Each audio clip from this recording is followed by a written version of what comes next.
Ассалаумағалейкум достар, отандастар, трейдерлер ордасына қош келіпсіздер. Менің есімім Бейсенбайұлы Бақытжан болады. Тәжірибелі трейдермін. Трейдинг саласында 2007 жылдан бері жұмыс жасап келе жатырмын. 2021 жылға дейін трейдингпен қосымша жұмыс, яғни хобби ретінде айналысқан болатынмын. Қазіргі таңда осы трейдинг саласындамын. Жалпы 4 баланың әкесімін, балық аулауды ұнатамын, білім беру саласында 28 жыл жұмыс атқарғанмын. Өзім жайлы мәлімет бойынша мен бірінші сабақта YouTube каналында бар, бірінші сабақта толығымен тоқталып өткен болатынмын. Сіздерге бірінші сабақтан бастап қарауды ұсынар едім. Өйткені келесі сабақтар сол алдыңғы сабақтарға байланысы болады. Трейдинг саласы бойынша түсінбей қалуы мүмкінсіздер. Басынан бірінші сабақтан бастап қарап шығуға сіздерге ұсыныс берер едім. Жалпы курс барысындағы ережелер мен ескертулермен танысып кетсеңіздер, бұл ережелер мен ескертулер бойынша да бірінші сабақта мен әрбір пунктке жеке-жеке тоқталып кеткен болатынмын. Бірінші сабақты қарауға тағы да ұсыныс беремін. Өйткені екі сабақтың да келесі сабақтарға байланысы болады. Қайтадан айтуға тура келіп жатыр. Немесе осы жерден қазір видеоны тоқтатып қойып, оқып шықсаңыздар болады ескертулерді. Жалпы трейдинг жаңа кәсіп, жаңа мамандық. Әрине қазір трейдинг саласына көптеген сұраныстар көп. Біздің Қазақстанда қазір жақсы қарқын алып жатыр. Яғни осы трейдинг бойынша бағдарламамның аты трейдингтегі алғашқы қадамдар. Бұл жерде трейдингке байланысты базалық білім беріледі. Үшінші сабақтың тақырыбы тренд, акция бағасының бағыттары тақырыбында жүретін болады. Яғни трендтің түрлерімен танысатын боламыз. Тренд дегеніміз не, ол қандай түрлері болады деген сияқты. Тренд дегеніміз не? Тренд дегеніміз құнды қағаз бағасының қозғалыстағы бағыты деп айтсақ болады. Қысқаша айтқанда, жалпы акцияның бағасы, құнды қағаздың бағасы 3 бағытта ғана қозғалады. Тек қана 3 бағытта ғана қозғалады. Ол бірінші өсу бағыты дейді, аптренд. Демек, акцияның, құнды қағаздың бағасының өсуі дейді. Ол мынандай траекторияда жүру мүмкін. Мінекей. Жалпы бұл акция бағасының өсу бағыты деп айтылады. Аптренд деп айтылады. Ағылшын тілінде аптренд. Байқаған болсаңыздар, ара-арасында түсу деп байқалады. Бұл түсу дегеніміз бұл коррекция деп аталынады. Бұл алдың кейінгі сабақтарда тағы да осыған байланысты жеке сабақтар болады. Жалпы бұл жерде фон ұзақ мерзімді де өсу бағыты байқалуда, бірақ қысқа мерзімді де коррекция дейміз, түсу бағыттарда көрініп тұр. Бірақ жалпылама акцияның бағасы көтеріліп жатқан байқап тұрмыз. Визуально қараған кезде, графикті, рынокты түсінген кезде осылай түсіну керек. Бұл демек бізде өсу бағыты аптренд деп аталынады. Келесі кезекте түсу бағыты деген ол даунтренд деп айтылады. Даунтренд дегеніміз демек құнды қағаздың, белгілі бір құнды қағаздың түсу бағыты. Солдан оңға қарай жүреді график баға дегеніміз. Мінекей, жалпы фон ұзақ мерзімді, енді фонға қараған кезде түсіп жатыр. Бұл мынаяқтан да келуі мүмкін. Көтеріліп барып, түсіп бару, түсуі мүмкін. Бірақ жалпы қазіргі уақытта моментінде бұл даунтрендте тұр. Даунтренд дегеніміз ол акцияның бағасы түсіп жатыр деген сөз. Бұл екінші бағытымыз біздің. Келесі бағытымыз, диапазондағы бағытты дейді. Бұл flat market дейді. Flat демек бұл белгілі бір неде коридорда жүргені диапазон дегенбіз, бұл былай жүреді. Мысалға, акцияның бағасы көтерілмейді, түспейді, бір каналдың ішінде жүру. Мысалға, каналдың ішінде жүр. Бұл жерде әрине қысқа мерзімді де каналдың ішінде көтерілу түсуде болып жатыр, бірақ общий фонда бұл каналда жүр, коридорда жүр деген сөз. Жалпы акцияның бағасы 80% уақыт осы каналда жүреді. Қалған 15-20%-ында жаңағыдай аптренд дейміз, жаңа айтқанымызда, көтерілу бағыты немесе түсу бағытымен жүреді. Мінекей осы 3 бағытты біз жақсы меңгеріп алу керекпіз. Бұл каналға дейін мына аптрендтен келуі мүмкін, немесе даунтрендтен келуі мүмкін. Әртүрлі жағдай болуы мүмкін, екі жақтан да келуі мүмкін.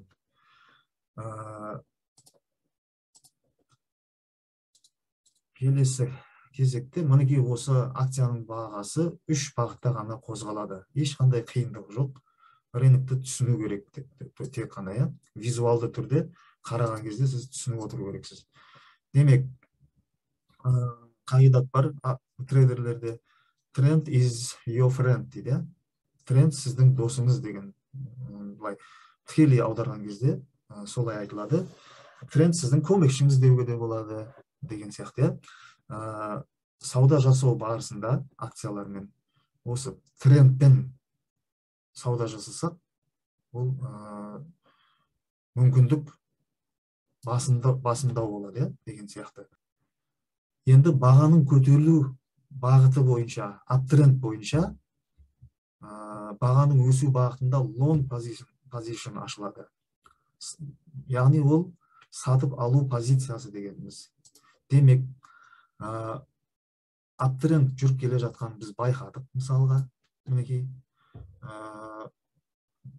аптренд болып жатқан байқадық. Біз бұл жерде табыс табу үшін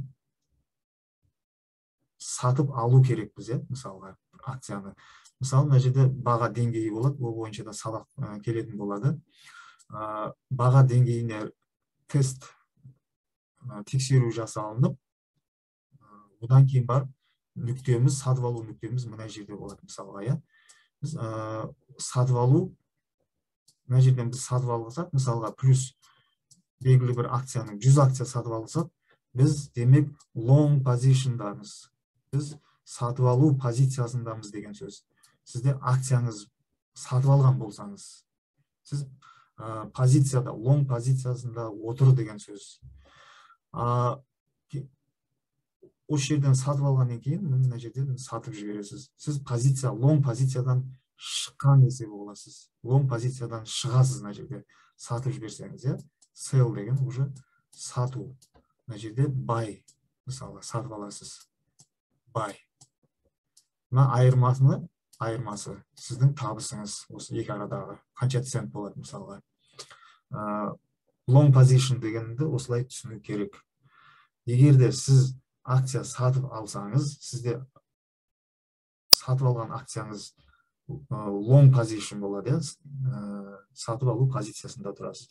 Мен енді әрбір сөзді қайталанып та кетуі мүмкін, әр қырынан түсіндіруге тырысамын да. Сол себепті неге қайталана береді деп айтпаңыздар. Келесі даунтренд. Бағаның түсу бағытында short position ашылады. Сату позициясы. Демек, трейдинг саласында бағаның өсіп жатқанында да сатып жаңағы табыс табуға болады. Жаңағы біздің long position бойынша. Және де, егерде акцияның бағасы түсіп жатқанда да табыс табуға болады. Екі бағытта да табыс табуға болады трейдинг саласында. Бұл қалай болады? Бұл short position дейді. Short дегеніміз қысқа деген білдіреді, сату позициясы. Бұл қалай жүргізіледі? Мысалға,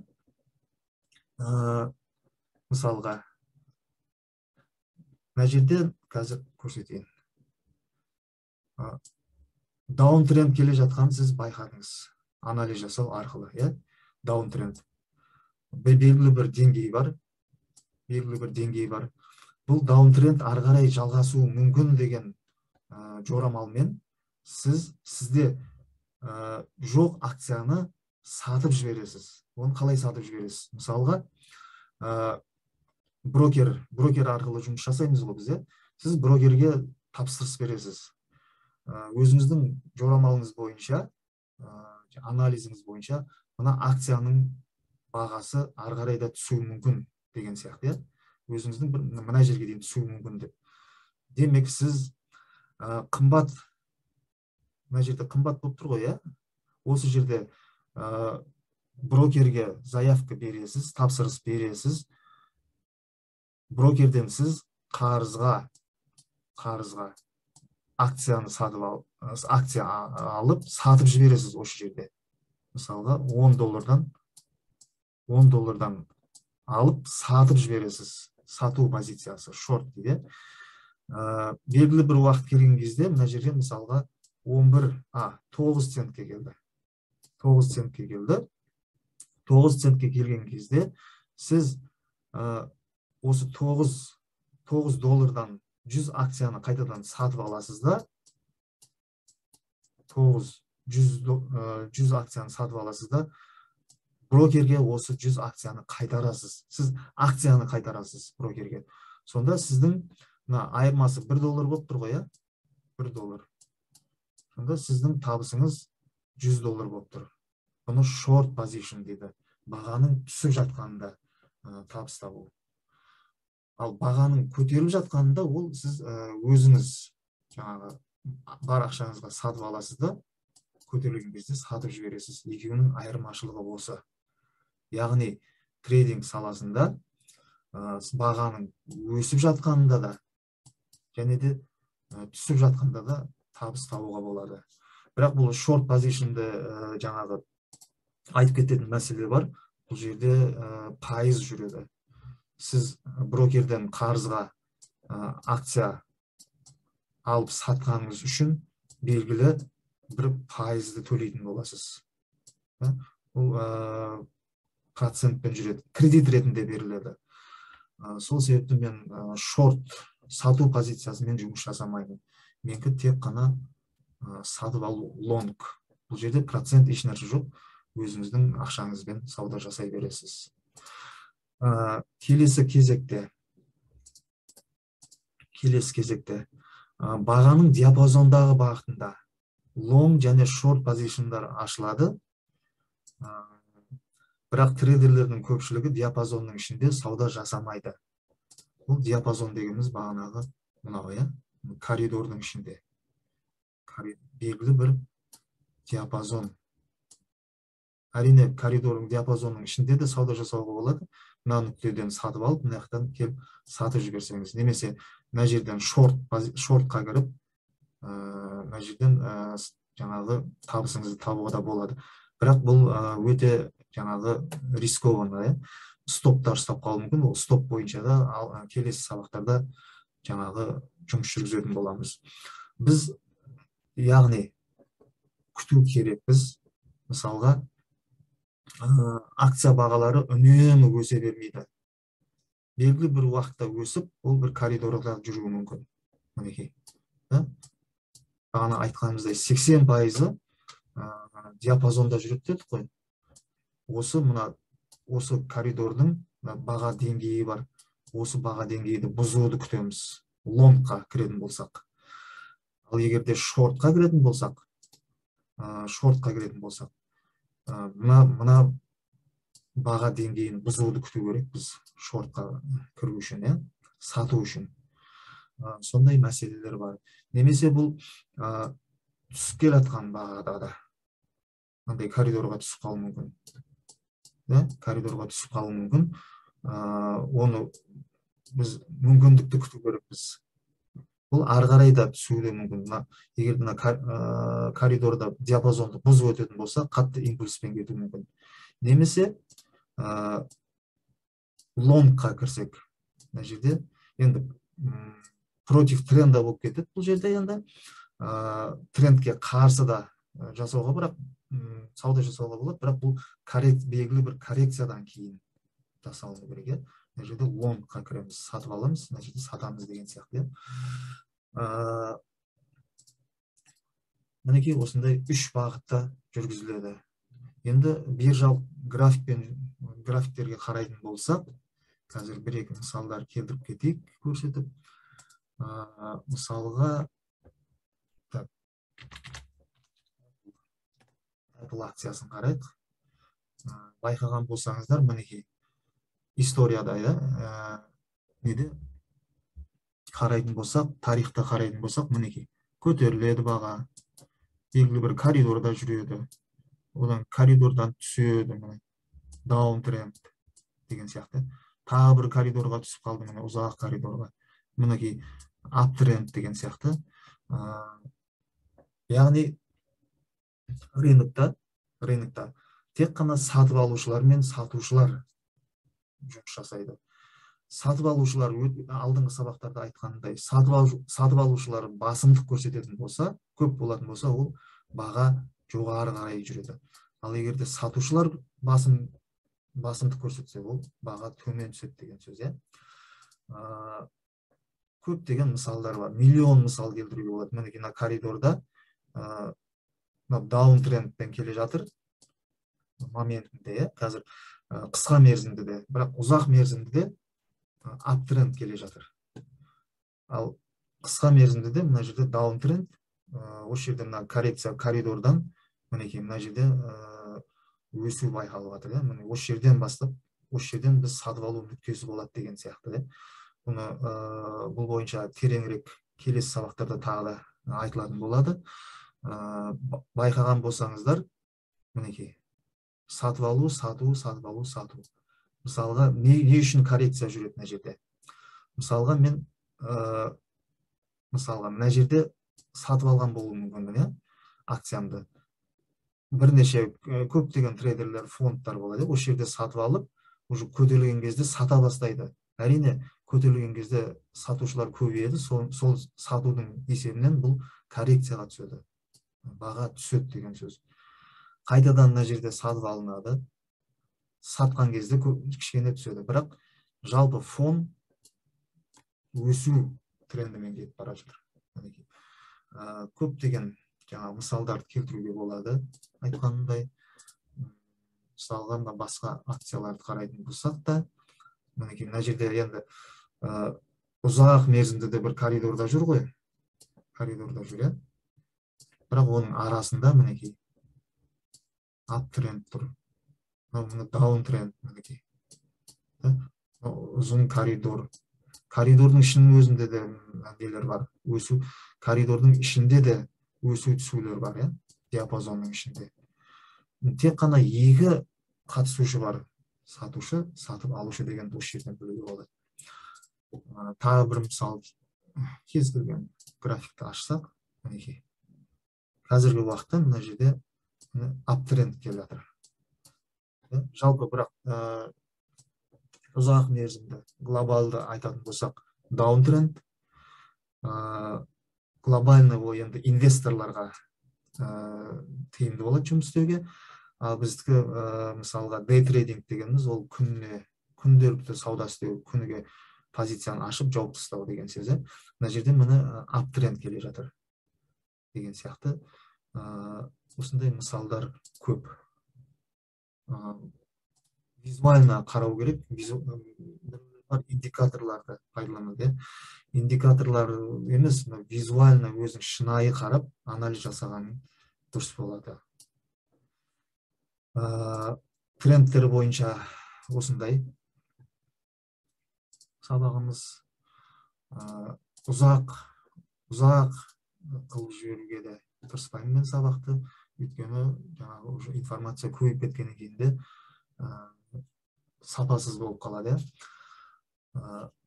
Осы YouTube каналындағы сабақтарды бірінші сабақтан бастап қарауды ұсынамыз сіздерге.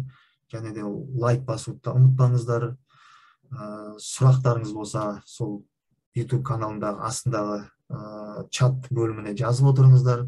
Сиздердин лайк коюуларыңызбен жана деле кири байланыштуу берүүлөрүңүз, сурак коюуларыңызга байланыштуу осы видео сабактарды жиі шығарып туруга тырышатын боламын. Маған да мотивация берилет. Сиздердин белсенді қатысып отырғандарыңызды байқап, мен де видео сабақтарды ары қарай жиі жалғастыратын боламын. Жақсы, сау болыңыздар, достар. Келесі кездескенше.